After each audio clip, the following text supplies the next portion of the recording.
Okay, finally, I get to say it. Welcome, everyone, to the lore for season 16. It feels like it's been so long since I've done anything lore related in this game. It seems like every season they give us less and less lore, hence why there's only 3 chapters this season.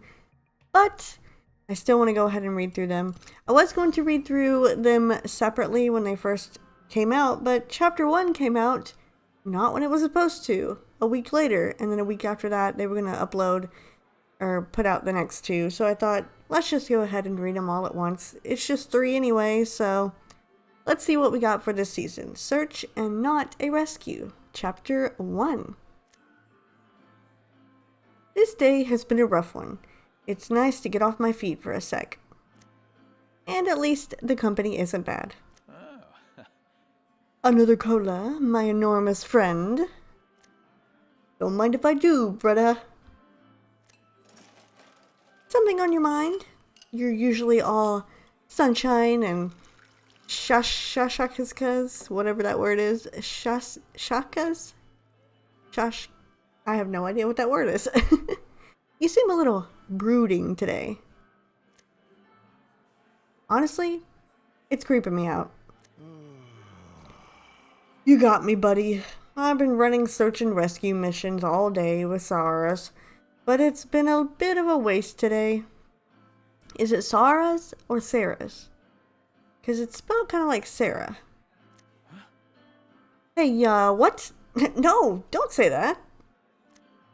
Well, actually, I wasn't there, so what do I know? Why do you feel like that? There's nothing better than the look of relief and hope on someone's face when you come to the rescue. If they turn that feeling into a drink, I'd chug it down faster than you can say mahalo. You'd be surprised how fast I can say mahaha. No, malark. Carry on. The good news is there haven't been any serious emergencies recently, but I keep getting called for rescues that aren't really rescues. A rescue that isn't a rescue. I know this one. Something about a melted block of ice and a train running north. Not a riddle, Wit. I'll give you an example. A guy calls me all distraught, hollering so much that I can't figure out what's going on. All I can get is porch and hurry and help. Yeesh, scary. That's what I thought. But once I got there, I saw that a dog ran under his porch and he couldn't reach it. The dog wasn't even in trouble.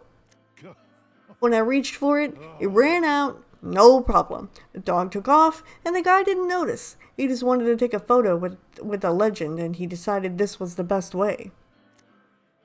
Turns out, it wasn't even his dog.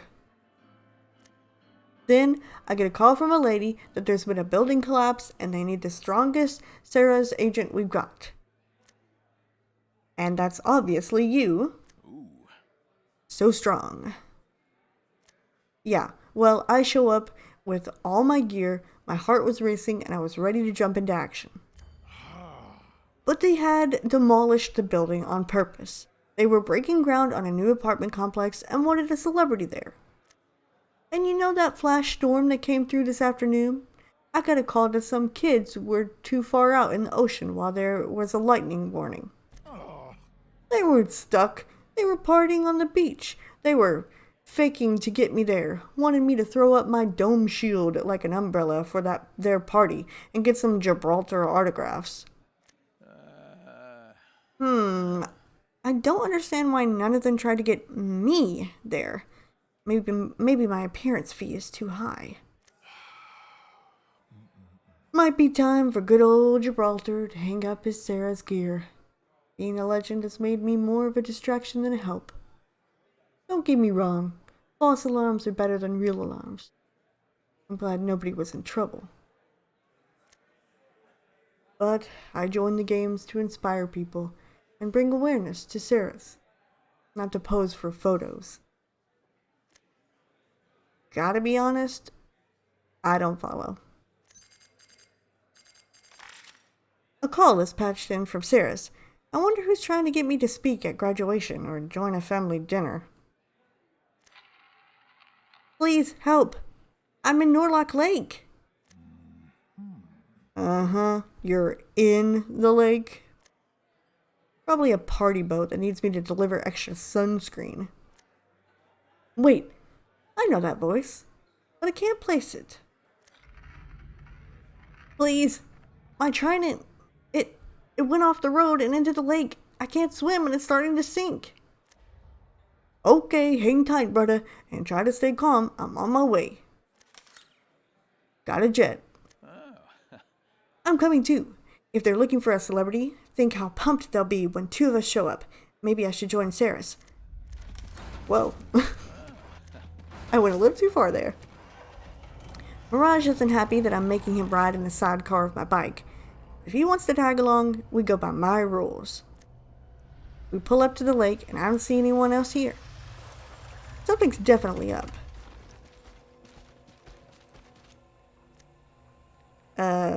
Gibbs? If this were some sort of press event or celebrity hang, wouldn't there be more people here? And less lake? Help! Over here! To my surprise, I can see a trident bobbing in the lake. I knew I recognized that voice. Huh? Michael? Michael! Huh? Who? I jump into the lake and swim harder than I've ever swum before. Huh? Wait, Nick's Michael? Your ex-boyfriend's kid? Go to him, Gibby! Swim to the son of your long-lost love! Swim, I say! I'm not so good at swimming, but I'm right behind you! Michael, are you... He's barely hanging on to the slow-sinking trident, flapping around and struggling to tread water. I grab him and start swimming us back, fighting the pull of the sinking ship. Almost! Oh, nice to meet you. I'll, catch you on shore. Wow, Mirage really isn't a great swimmer. He only made it halfway to us. Me, I'm like a guppy in the water. I grab him too and swim us all to shore. The three of us stand on dry land, finally on our feet again. Michael's shaken up, but he looks okay. I'm shaken up too. He looks more like Nick every time I see him. I just saved my ex-boyfriend's son who hates me. This sure isn't how I thought this day would go. Okay, you gotta tell me what happened. It's you? Just my luck. Ugh, this is so embarrassing. Okay, what happened is my friend's dad owns a fleet of tridents and we, borrowed some. Sounds familiar. It was so stupid, but we wanted to see if we could stay afloat over water. And it turns out they do. So long as they don't run out of power. My dumb friends got scared and took off. Ah, I get it now. Look, I know you're not excited to see Gibraltar here, but I've always got your back, whether or not you want it. Thanks, I guess. Hey, I know I shouldn't ask you this, but... please don't tell my dad. He gets so worried. Huh? You sure? Michael doesn't say anything, he just hangs his head. I know he's not a fan of secrets. Michael? Your secret's safe with me. Thanks. Seriously. We say some quick, awkward goodbyes, and he takes off. I wonder when I'll see him again. Oh. Bye, Michael! Bye! Weird that he didn't want my autograph. Hey, Gibbs, let's go rescue more fans. Let's do it, brother. Alright, I guess the first chapter was about Gibraltar. So let's see who the second chapter is about. We fought a zoo. I don't understand days off. Elliot told me they're days to do whatever you want, except break your mom out of jail for some reason. He suggested I go to a place called a zoo. A place full of wild animals in a city? I thought Elliot was teasing me, like when he told me cake was gross and he likes gross stuff. It's not, and he doesn't. But here it is, the Gaia Public Zoo. I can feel Echo romping around in my hood. Someone's excited! We can smell the animals from the gates. And I'm sure they can smell us, especially me, since I haven't gotten the hang of the shower or clothes or washing devices. Why not shower with your clothes? Elliot tells me that's not good, but couldn't tell me why. This should be a huge open space with humans and animals all around, hunting and surviving. Instead, animals are packed into tiny pits, cages, and tanks, with humans packed into sidewalks watching each other eat snacks from buckets. So, just more city? But more city than that has buttered popcorn. Echo loves buttered popcorn. I toss some up so he can catch it midair. Did you know Prowler pea smells like this buttered popcorn? But it doesn't taste like it, that's for sure. Are you talking to me? And taking my popcorn? Yep. Do you know why all the animals are in these cages and pits? I guess to keep us safe, like from eating our popcorn without asking? But you'd be mostly safe without the cages, though as long as you weren't totally stupid. Right. I'm gonna go over there now. Okay, thanks for the popcorn. Bye. Echo, I don't know. This isn't like I thought it would be. Like, those Arctic prowlers are trapped in a pit. They can't hunt, they can't run, can't be themselves. Wait, this is animal jail. Civilization loves to lock things up, right, popcorn friend? Did you follow me over here? Right, Echo? I toss up a piece of popcorn, but it comes back down. Echo? He's not above me. Sneaky guy. I blow a command on my whistle, but he doesn't return. My heart starts to thump. Echo? He's not showing up on my radar. I search everywhere, blowing every command on my whistle. I find a footprint in the prowler pits, which leads me to a dropping in the flyer aviary, which leads me to the pygmy Leviathan tank when I hear a woman's voice. Hey, you! Get out of the exhibits, now! We're not allowed in the exhibits? These animals should be free. We should be free with them. This is such an animal jail. I climb out of the tank, and the uniformed person turns out to be a zoo guard. See? Definitely a jail. Still, I tell her about Echo. Trained as he may be, he's still a wild animal. Did you think maybe he flew away? He's not wild. He's Echo. He wouldn't leave me. Unless there was a game-breaking bug. He doesn't sound so free to me. Something twists in my stomach. Is she right? Animals return to reliable food sources. Was Echo just doing that? If it wasn't for this lifetime ban I'm about to give you, I'd invite you to get your fill of bats in our cavern enclosure. There's a bat cave here? Why didn't you say so? Hey, get back here. I pull my arm free from the zoo guard's grip and take off sprinting. I usually hate signs, always telling me what I can't do, but I follow the one shaped like a bat and they lead me to a door set into a fake boulder with cartoon bats drawn on it. I go in and there's another set of doors. Reminds me of when I visit Mom, where you go through doors, then are locked in a little prison of your own before they let you into the visiting room. I shudder. It's pitch dark. First I hear sharp clicks. Then I feel a small gust of wind as wings brush past my head. I catch the smell of buttered popcorn. Unless a prowler marked its territory, Echo's here. I look through my spotter's lens. It helps me find his position when I'm fighting in Apex matches, so it should pick him up. The little target icon searches the bats dangling from the ceiling. Not him. Not him. Not him. And something hits me. Not physically, but like in my mind. It feels like I'm back on Pagos, inside the GDS Vantage, my mom's prison ship. I shake the feeling off as another bat drops from the ceiling to fly past me. Then my HUD pings something in the crowded ceiling. Echo? When I reach him, I hold out my hand, but see that he's tucked under the wing of an older bat. The image of baby Echo crawling out from under his mother's body on the GDS Vantage flashes in front of my eyes, and I wince like it's the sun's glare. Looks like he's bonded with one of our mother bats. I didn't hear her come in. I expect her to grab my arm. Instead, she puts a hand on my shoulder. I feel the tension slowly melt into sadness. I never thought of Echo like a pet, but maybe he's only with me because I trained him to need me. And you think the zoo is bad? Echo looks up at me and reaches for me with one of his little hands, gripping the tip of my finger. But he doesn't let go of the bat. I didn't mean to, Echo. I promise I didn't. I guess I told myself I had to take care of you because I killed your mom, but it was because I needed you, and that wasn't fair.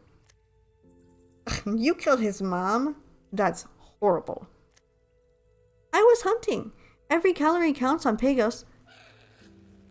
I stop talking as Echo lets go of my finger to nestle into the bat's fur even more.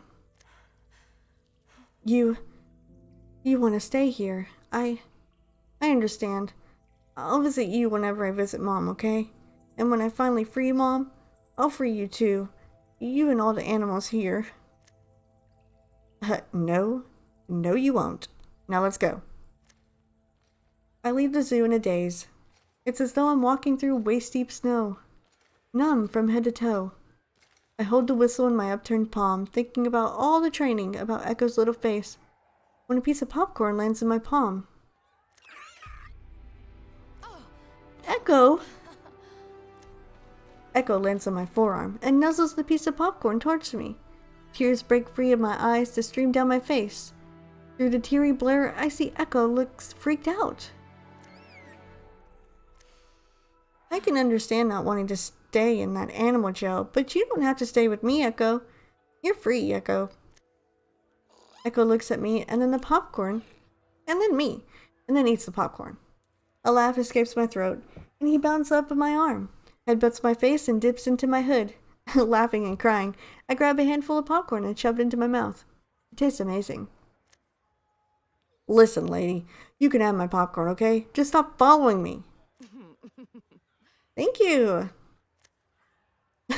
Okay. Looks like Bandage had a close one there with Echo. I'm glad Echo's not going anywhere. They just fixed him. Supposedly. I haven't played the game since they fixed it. And now on to the last chapter. Remnants of Affection. I've got this, best girlfriend. The robot who pulled me from a dumpster springs from my side, grappling past the heavy fire raining down on our cover.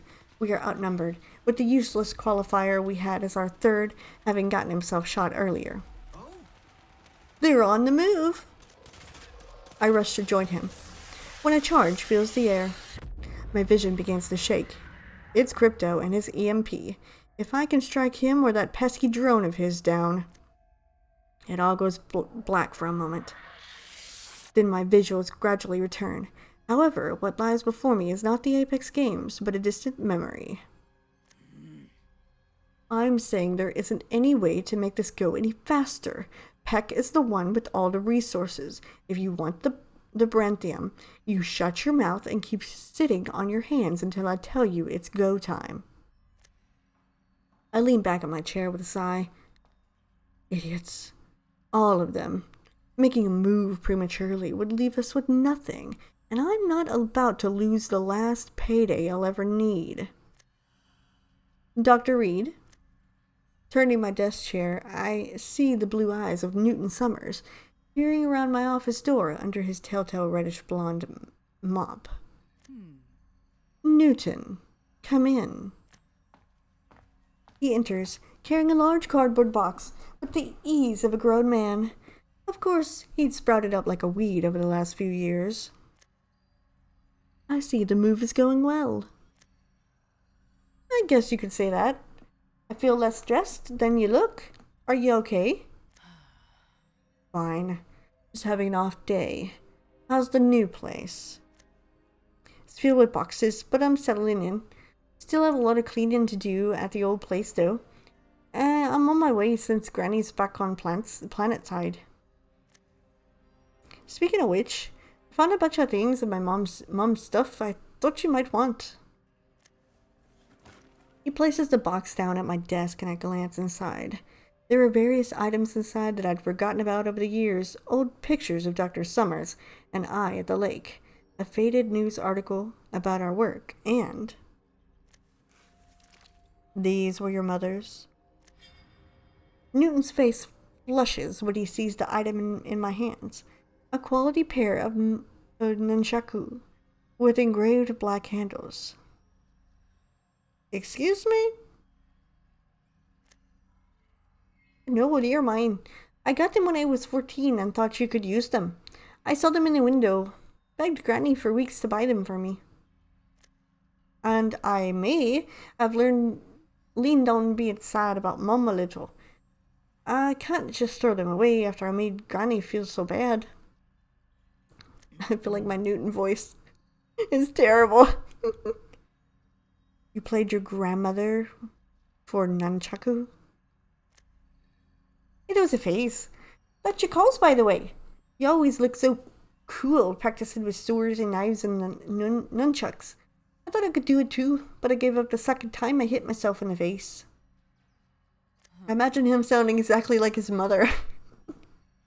I shouldn't have let you tag along with me when I went to the gym. I don't see that. Those trips meant I got to spend time with you. Don't pretend like you won't enjoy having me around every day when I start the internship. Huh.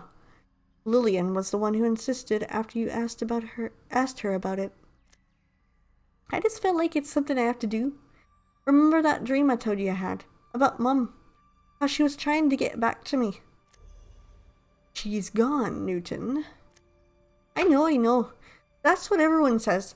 But what if she's not? We think black holes are dangerous because of the way they consume. But we don't actually know what happens beyond that. Maybe Mum came out the other side somehow. Maybe I can see her again one day. If she's out there somewhere, I want to finish her work, if it'll help her get back. And if she isn't, then at least I'll have helped save the Outlands like her. I watch him for a moment, so bright and full of hope, gazing up at the ceiling as though he can see through it, past the sky into the empty cosmos above. It was unfortunate you were in my way, Dr. Summers. I wish the circumstances had been different. You did everything you could to save her. Still, I'm grateful I had you looking out for me, Dr. Reid. Then you understand why I don't want you working on this project. We're searching for a new energy source for the Outlands, and any pursuit of power demands sacrifice. I have seen it time and time again. Regrettably, your mother is not the only casualty. Dr. Reid, did you lose someone too? I turn away from him. Always so perceptive, just like his mother. My brother. A long time ago. He was the same age as you were when your mother passed. Oh, I'm sorry. Don't be sorry. You're an adult now. It's time to start looking out for yourself. You are not to become one of those sacrifices. Oh, of course, Dr. Reid. You don't have to worry about me. Says the one who hits himself in the face with nunchaku. And that's why they're yours now. Well, I guess I better get back to the apartment. There's still a lot of cleaning to do. I'll see you on Monday for my first day. If there's nothing I can say to dissuade you from doing this internship, then yes. I'll see you then. Thanks, Dr. Reid. I'll be really good assistant, I promise, just like you were to my mum. An ironic statement. I think he departs, and when we were just discussing sacrifices under the powers that be. I will not let Newton be another. The memory cuts to static before my vision returns to normal. I see the chaotic energy of the rift swirling above, with a scuffed up Pathfinder hovering nearby. What is going on? The match is over. You were unconscious and I couldn't hold off the other team. Are you alright? Defeated? Irritated, I sit up, more determined than ever to destroy this piece inside me that calls herself lay. Fine. I merely had an off day. When she is gone, I will bring an end to those. Oh, well, end right there. Oh my goodness, so much happened in the last chapter. The first 2 chapters, who cares? Honestly. Gibraltar and Vantage. Okay, we already knew all this stuff about them. But freaking Newton